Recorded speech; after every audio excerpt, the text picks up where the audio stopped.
Assalamualaikum warahmatullahi wabarakatuh. Alhamdulillahirabbil alamin wa bihi nasta'inu ala umurid dunya waddin wassalatu wassalamu ala asyrafil anbiya'i wal mursalin sayyidina Muhammadin wa ala alihi washabihi ajmain. Amma ba'du.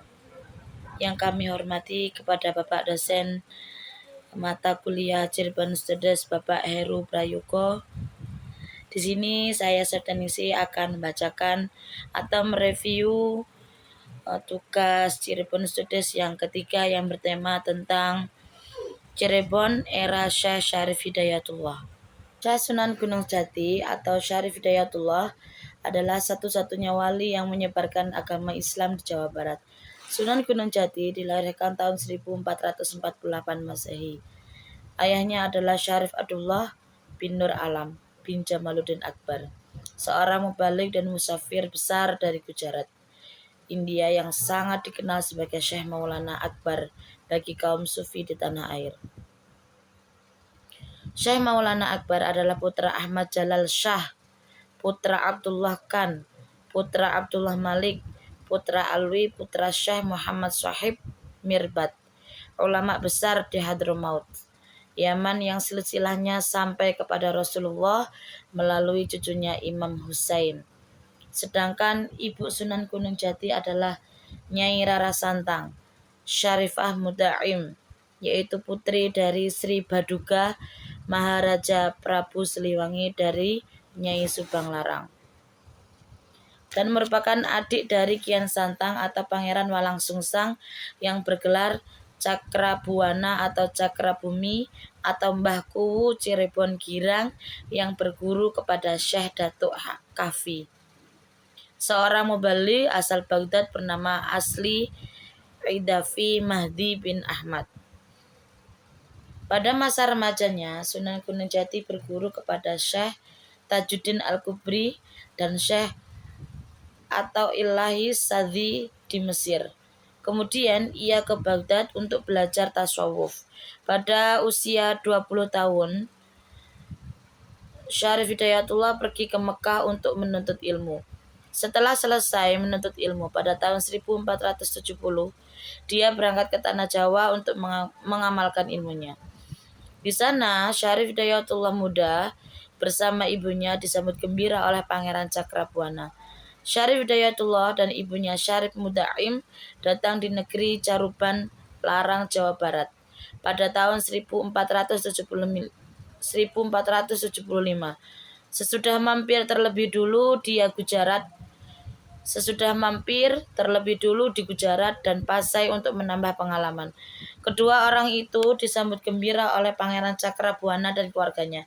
Syarifah Madain minta agar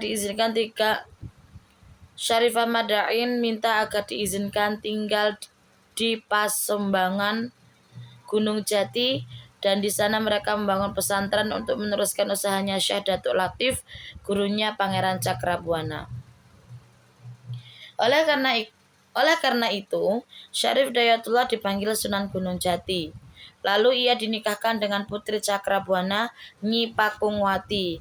Kemudian ia diangkat menjadi Pangeran Cakrabuana yaitu pada tahun 1479. Dengan diangkatnya ia sebagai pangeran dakwah Islam, dilakukannya melalui diplomasi dengan kerajaan lain. Selanjutnya yaitu pada tahun 1479, karena usianya sudah lanjut, Pangeran Cakrabuana menyerahkan kekuasaan negeri Caruban kepada Syarif Hidayatullah dengan gelar Susuhunan, artinya orang yang dijunjung tinggi. Disebutkan pada tahun pertama pemerintahnya, Syarif Hidayatullah berkunjung ke Pajajaran untuk mengunjungi kakeknya yaitu Prabu Siliwangi. Sang Prabu diajak masuk Islam kembali tapi tidak mau. Meski Prabu Siliwangi tidak mau masuk Islam, dia tidak menghalangi cucunya menyiarkan agama Islam di wilayah Pajajaran. Syarif Hidayatullah kemudian melanjutkan perjalanannya ke Serang. Penduduk Serang sudah ada yang masuk Islam dikarenakan banyaknya saudagar dari Arab dan Gujarat yang sering singgah ke tempat itu. Kedatangan Syarif Hidayatullah disambut baik oleh Adipati Banten. Bahkan Syarif Hidayatullah dijodohkan dengan putri Adipati Banten yang bernama Nyi Kawungteng. Dari perkawinan inilah kemudian Syarif Hidayatullah dikaruni putra Nyi Ratu Winaondan Pangeran Subakingking. Pada usia 89 tahun, Sunan Gunung Jati mundur dari jabatannya untuk hanya menekuni dakwah. Kekuasaan itu diserahkannya kepada Pangeran Pasarean.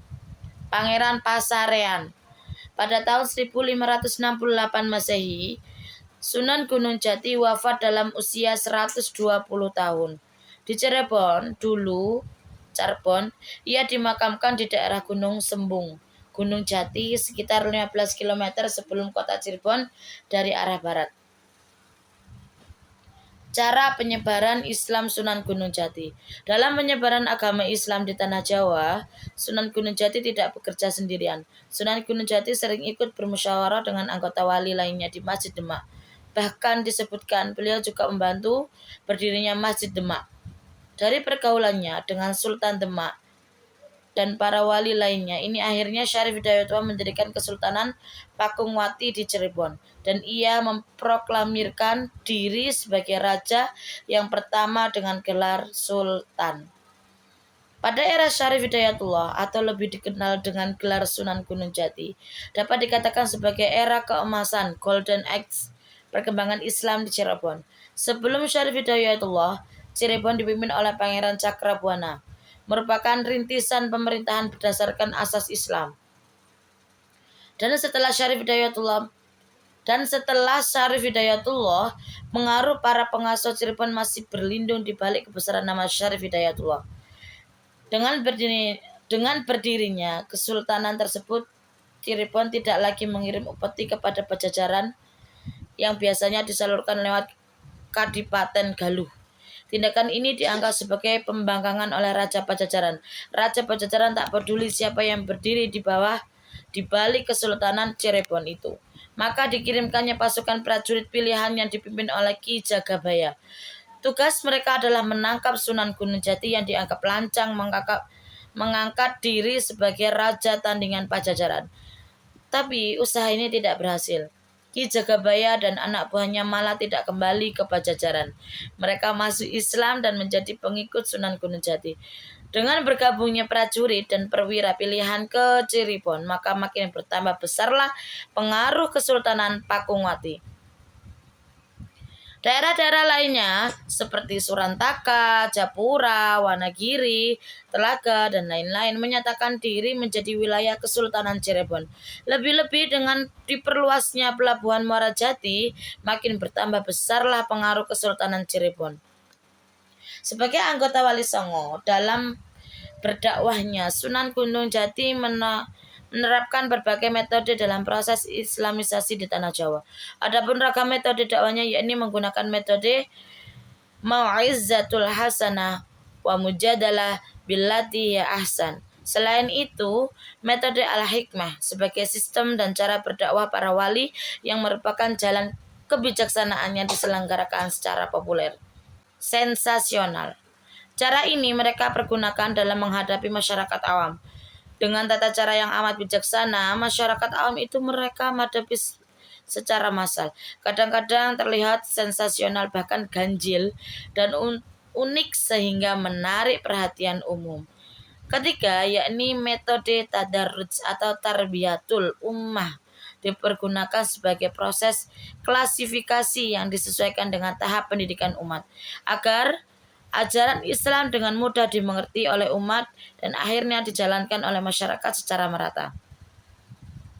Metode ini diperhatikan setiap jenjang, tingkat, bakat, materi, dan kurikulumnya. Tradisi ini masih tetap dipraktekkan di lingkungan pesantren. Sunan Gunung Jati di lingkungan masyarakatnya selain sebagai pendakwah juga berperan sebagai politikus, pemimpin, dan juga berperan sebagai budayawan.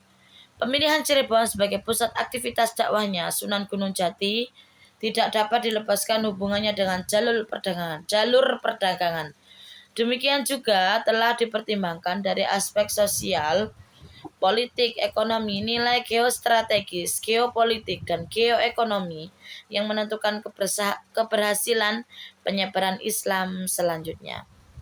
Itulah tadi review dari tema Cirebon era Syekh Syarif Hidayatullah.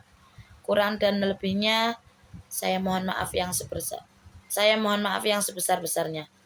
Wallahul muwaffiq ila aqwamit thariq. Assalamualaikum warahmatullahi wabarakatuh.